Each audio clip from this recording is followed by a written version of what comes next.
quite frankly concerned that if right now at 9:28 we start having a free-for-all from the audience, that we will be down a slippery slope very quickly.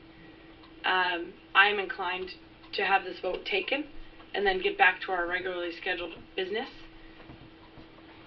And I do not presume the outcome of the vote other than the comments that were made by members of this committee.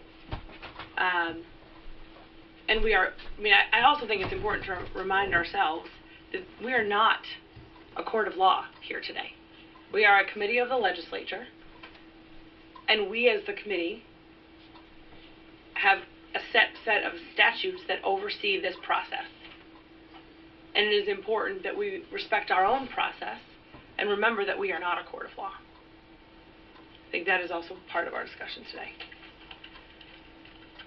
So, all those in favor of the motion to remain in public session rather than executive session, please raise your hand. 2, 3, 4, 5, 6, 7. And those opposed? 3. It's 7-3, so the motion passes. We will now remain in public session. Director Ashcroft, do you have any other comments at this point? No, other than you have great procedures. Now that we are taking testimony in public session, I want to take a minute to describe the procedure for today. All proceedings and testimony that are not held in executive session will be broadcast over the internet and are available to televising and filming as is normal protocol and required under FOA. All questions to the witnesses will come from GOC members or GOC staff and will be posed through the chairs and leads of the committee unless the chair directs otherwise, i.e. there will be no questioning of witnesses by other witnesses or their counsel. All witnesses will be placed under oath and then provide any subpoenaed records they have with them prior to their testimony being taken. Testimony will be taken in the following order: Deborah Wigand, Andrew Finch, Sharon Leahy Lind, Lisa Sakabason, Sheila Panette, and Christine Zukas. After all testimony is taken, the Government Oversight Committee may request and recall particular witnesses for further questions. After all testimony is taken, the Government Oversight Committee will provide opportunity for any witness to offer further clarifying information. The Government Oversight Committee reserves the right to go into executive session during the proceedings as a committee for the purpose of consulting with our attorney on our legal rights and duties as allowed under Title I, Section 405-6E. That's the procedure for today, and I would now like to open it up for discussion. If anyone has any questions or comments, this is the process that we had outlined at our prior meetings as a committee. I also want to welcome Representative Harville and Representative Boland, and if they want to take a minute to introduce themselves, Representative Boland, you go right ahead. Good morning. I'm Andrea Boland, State Representative from District 142 in Sanford. Representative Lance Harville from District 89, Farmington and Industry.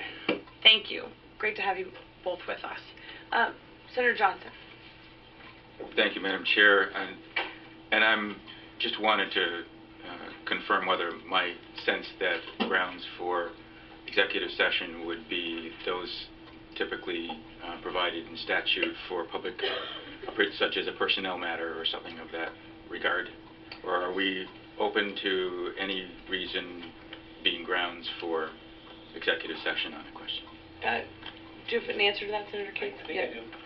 Our ability to go into executive session is, as I understand it, strictly constricted by the times when the law says we can, right, and not just because we want to. That was my expectation. Thank you. Director Ashcroft. I agree with Senator Cates, but the law, the Title I, Title III, Chapter 21, does establish executive session at the request of a witness as an allowable reason for executive session. So it's not just the allowances that are in the FOIA law.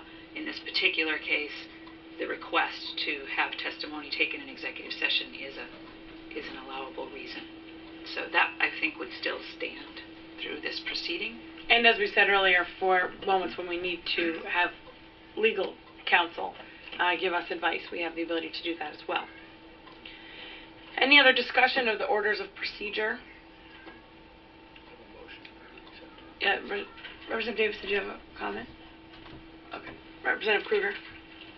Thank you, Madam Chair. I just, in accordance with Title 3, Section 422, I would move that the committee approve the orders of procedure as just outlined by the chair.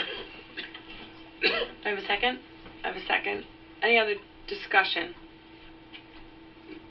All those in favor? Procedure.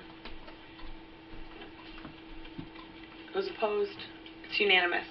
Thank you. Given the circumstances with the civil suit, questioning of the witnesses by other witnesses or their counsel will not be allowed. Just want to make sure that was clear again, as I had previously stated. Director Ashcroft, do you have any other pieces of information for us before we move into... Perhaps just to make sure the committee realizes what they have for documents in your packet. Why don't you talk us through those? Sure. I believe, Etta, did those documents we did first thing this morning end up under tab 3, or are those separate for them? Okay. So not in your binders, but separately, you have, first of all, an outline of the procedures that will be followed today. There was an option for both public and executive session that was there. Yes. Representative Davis, we're looking at the sheet. It looks like this one. It starts with Healthy Maine Partnerships contract and funding at the top. Yeah. That has a procedure. So those are, that's a procedural document. Behind that are draft motions, should you need them for particular situations. And then behind that are just some, areas, discussion areas and lines of questioning should the committee decide that they want to peruse that as you are preparing your questions. You also have a packet that is called Documents List. And those are a few documents that I have here in the binder for should it be necessary or helpful to direct the witnesses to look at particular documents for particular questions you're asking. So the top page is just a list of what those are, and then there's a copy of each of them. You will note that they are numbered lettered and numbered in the top right-hand corner. I apologize that I didn't have time to get tabs on the outside of them for you, but hopefully there's not so many that it will be difficult to navigate should you desire to do so. Does everyone have those documents? Any questions for Director Ashcroft about this collection of documents?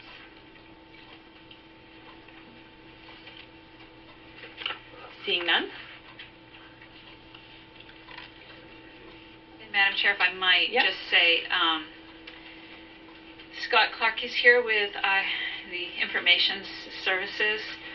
Should you be in a position where you are moving in and out of executive session, there are some technical steps we will need to take to make sure that we are properly collecting the record for the proceeding, but not broadcasting and whatnot. So if that happens, I might request a moment or two to make sure that we have got that all figured out. Absolutely. We would make sure we take every possible precaution that there would be no broadcasting of any kind should we move into executive session at any point today. The committee also would have the ability, if we were going to meet with our legal counsel, where rather than making everyone leave this room, we also could step into the conference room that connects right outside to this area, which might make it easier for everyone here to not have to pack up if we do that for periods of time. Thank you very much.